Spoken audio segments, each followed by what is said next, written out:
Poisin d'Outas, qui travaille donc depuis plusieurs années sur le dépistage des femmes battues à l'hôpital Robert Ballanger d'Aulnay-sous-Bois, près de Paris. Frédéric Poisin, vous êtes médecin aux urgences et vous avez mis en place une prise en charge des femmes en psychotraumatologie. Alors, bonjour tout le monde, je remercie Muriel de m'avoir invitée. Il y a 2 ans, j'étais ici pour un colloque organisé par Antos sur la maltraitance des enfants pour en faire une grande cause nationale en 2014. Malheureusement, ça n'a pas été le cas. J'espère que ce colloque donnera une nouvelle impulsion pour que la maltraitance des enfants devienne une cause nationale dans des années toutes proches. Voilà. Alors moi, je suis médecin hospitalier. Je représente une équipe, je ne suis pas un individu, on travaille en équipe et je travaille avec Fatima Lecléguer qui est ici psychologue, victimologue aux urgences et sans qui beaucoup de choses ne pourraient pas être faites.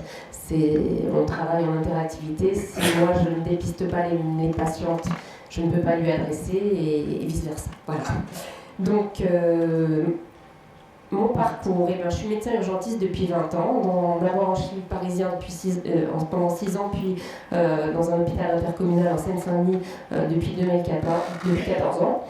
En 2014, on a eu 67 500 passages aux urgences, ce qui peut vous dire que si vous faites des petites statistiques, juste pour dire 10% des patients ont été victimes de violences, quelles qu'elles soient, ça fait déjà quand même un certain nombre de personnes qui auraient pu être dépistées, prises en charge, orientées, conseillées.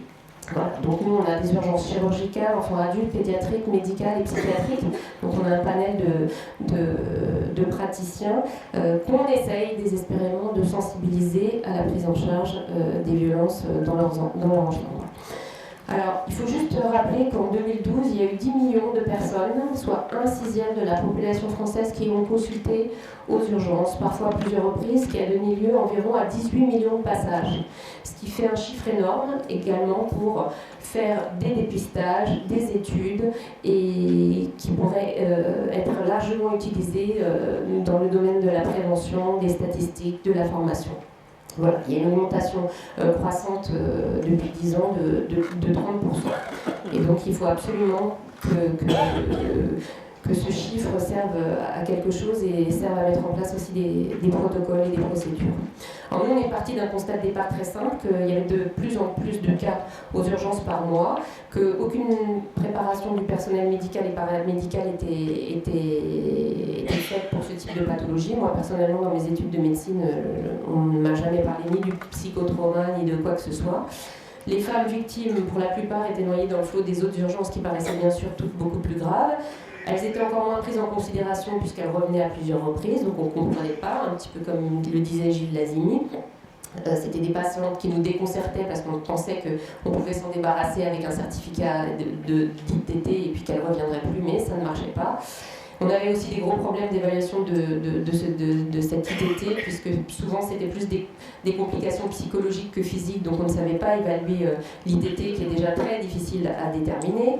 Et bien sûr, c'était un ressenti, on n'avait aucune statistique parce que les patientes étaient enregistrées par pathologie et pas par critères violence conjugale, violence intrafamiliale. Et à côté de ça, on se rendait compte aussi que les enfants témoins étaient totalement négligés. Ils arrivaient souvent avec leur maman et alors eux, ils étaient transparents, on s'en occupait pas, on les prenait pas du tout en charge. Alors les profils, vous les connaissez tous, hein. On a beaucoup de jeunes femmes, de jeunes filles ou jeunes femmes qui sont agressées par leurs petits copains. On a des femmes battues par un mari alcoolique, des femmes battues avant, pendant et après le mariage, des femmes battues qui vivent ça normal, qui croient ça normal mais qui découvrent que ça ne l'est pas. Et on a aussi beaucoup de femmes qui nous disent qu'elles sont tombées dans les escaliers ou qu'elles ont eu un accident domestique qui nous paraît très peu probable.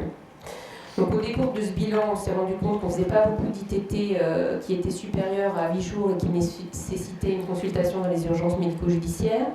On avait vraiment un gros problème d'ITT psychologique à quantifier. On avait peu de demandes de certificats d'agression, même si l'urgentiste avait tendance à insister, et ce pourquoi il était encore plus déconcerté.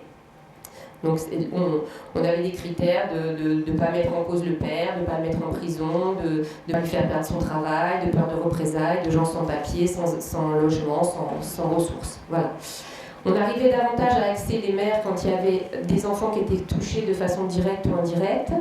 Et donc notre point fort pour nos urgences, c'était d'avoir à disposition une psychologue victimologue depuis bientôt 7 ans, ce qui est un luxe pour des urgences parce que ça nous permet de... Alors malheureusement, elle n'est pas là H24, 7 jours sur 7, mais ça nous aide quand même beaucoup. Voilà.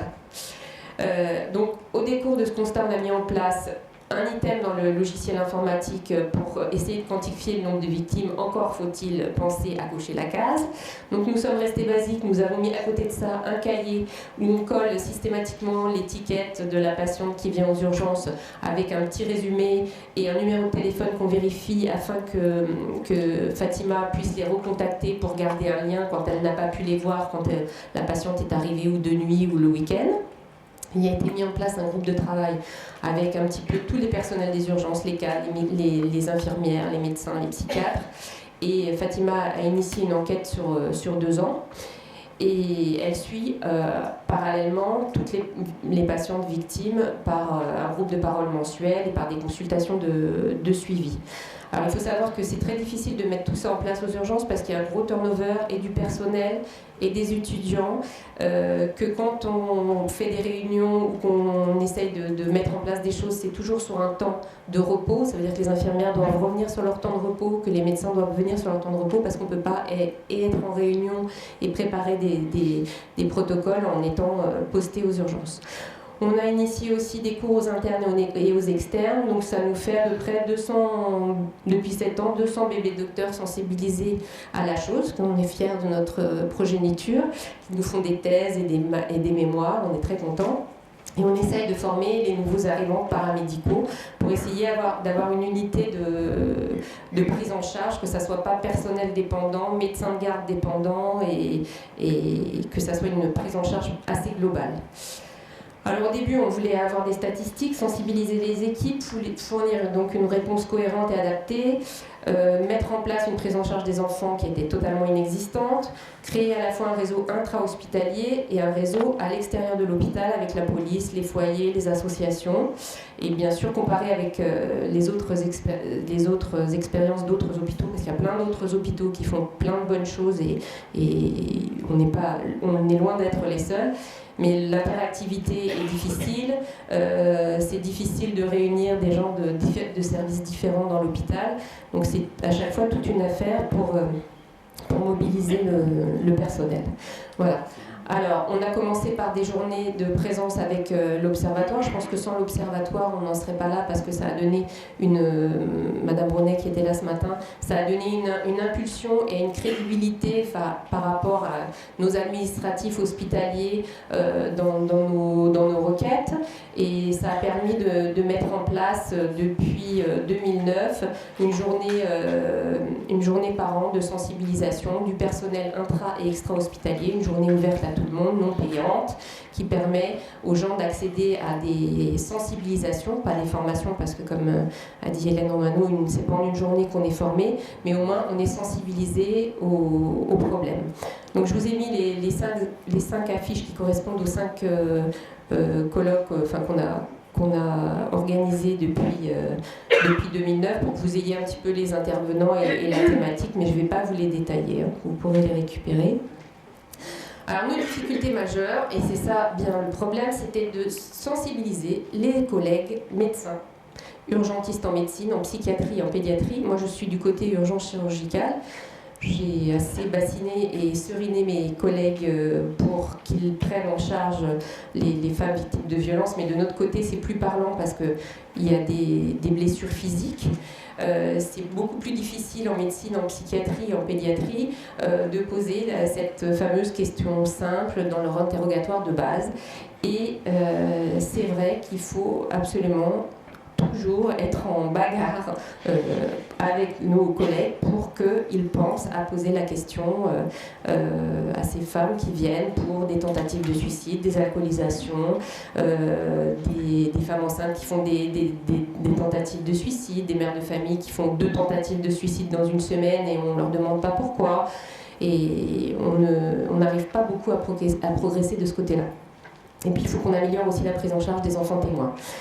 Tout ça dans un lieu avec un manque de temps, de disponibilité, avec un environnement totalement inadapté et où il faut de plus en plus faire plus et mieux avec moins. Donc vous imaginez comment c'est facile. On arrive parfois à hospitaliser des femmes et des enfants en danger, soit en gynécologie, soit en pédiatrie.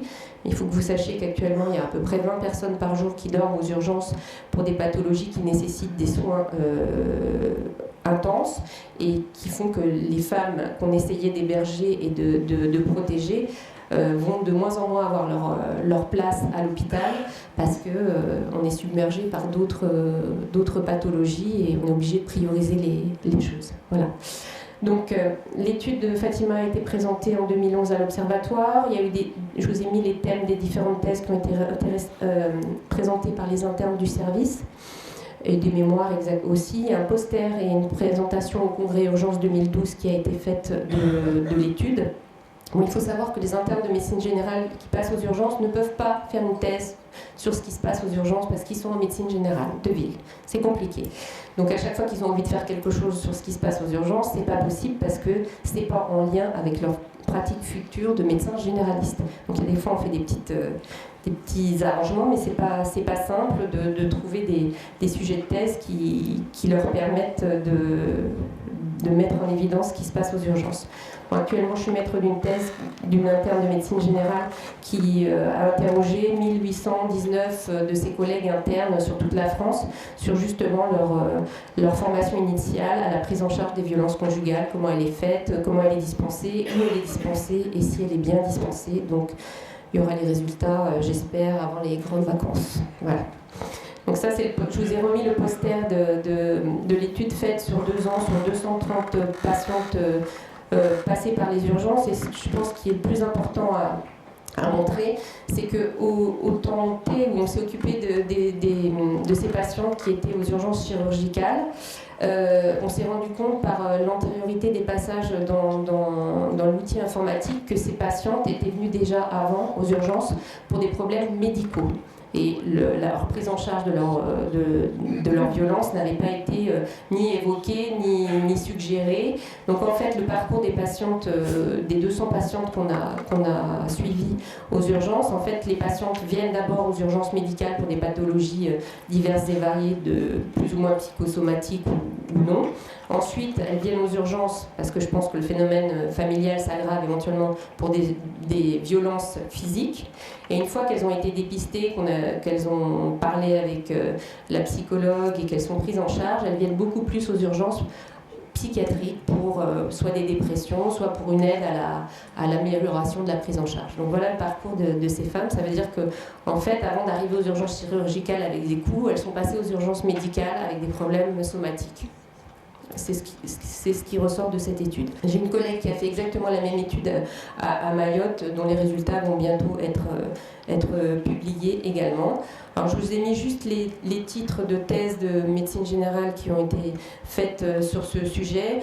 En résumé, les pauvres internes qui ont essayé de faire ça se sont heurtés à des réticences très importante des médecins généralistes qui ne voulaient ni faire les questionnaires et qui avaient en gros chacun dans leur patientèle une femme par an victime de violences conjugales. Voilà. Donc les chiffres des thèses, je ne peux pas vous les détailler, mais vous verrez par vous-même.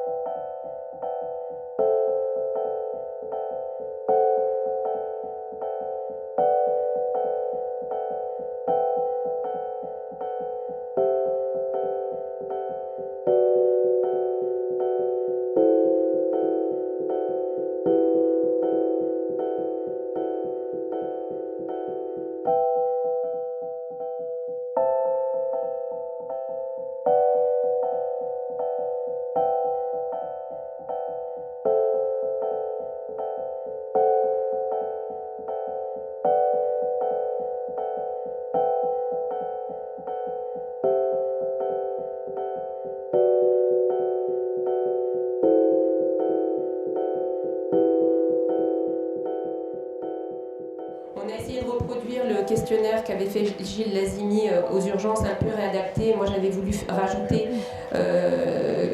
rajouter pour les mamans de leur demander si ça leur était arrivé d'avoir amené leurs enfants aux urgences parce qu'ils avaient été témoins ou victimes de violences sans le dire aux urgences pédiatriques. On a eu un mal fou à faire cette thèse, on a eu 80 patients sur un mois, alors que si vous imaginez que les questionnaires sont bien faits, on en a 100 en une semaine. Donc c'est pour vous dire la difficulté, même dans un univers sensibilisé. Et on s'est retrouvé avec des réponses qui retrouvent à peu près les sensibilités nationales, à savoir qu'on a eu à peu près sur 80 patients, 60% de tout type de violence, qui était dans un cadre, pour un quart des cas, dans le cadre familial, et avec un nombre de violences sexuelles assez conséquent de 17%. C'était un questionnaire sur toutes les femmes entre 18 et 65 ans qui venaient aux urgences pour autre chose que des violences conjugales. Donc c'était un dépistage systématique. Bon, depuis, on a protocolisé la prise en charge des femmes. Il y a un protocole avec les urgences gynécologiques qui s'occupent des violences sexuelles ou qui les renvoient sur les UMJ. On a fait un protocole avec la pédopsychiatrie pour que les pédopsychiatres voient les mamans qui sont victimes de violences pour les sensibiliser à la prise en charge de leurs enfants témoins. Et à l'initiative de l'Observatoire, on a fait un protocole de prise en charge des enfants victimes de féminicide il y a 2 ans. Et on a malheureusement eu à le mettre en place il y a 15 jours à peu près, puisque 3 petits-enfants de 3 ans, 4 et 5 ans ont assisté à la mort de leur maman et de leur grand-mère par coup de couteau par leur papa. Donc ils sont arrivés aux urgences dans la nuit, dans une nuit de garde, et le protocole a très bien fonctionné, c'est-à-dire qu'ils sont protégés, le procureur les met une ordonnance de protection, ils sont hospitalisés, anonymes, en pédopsychiatrie, en pédiatrie, et l'évaluation psychologique est faite. Voilà.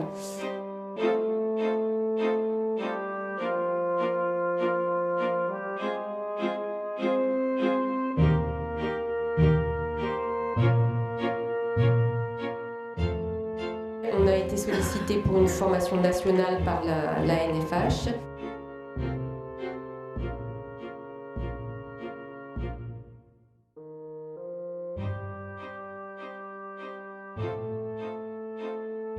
On voudrait avoir des unités d'accueil médico-judiciaire pédiatrique par la voie de l'enfant. Et en conclusion, pour tester les valeurs morales d'une société, il suffit de regarder comment elle traite ses enfants. Voilà.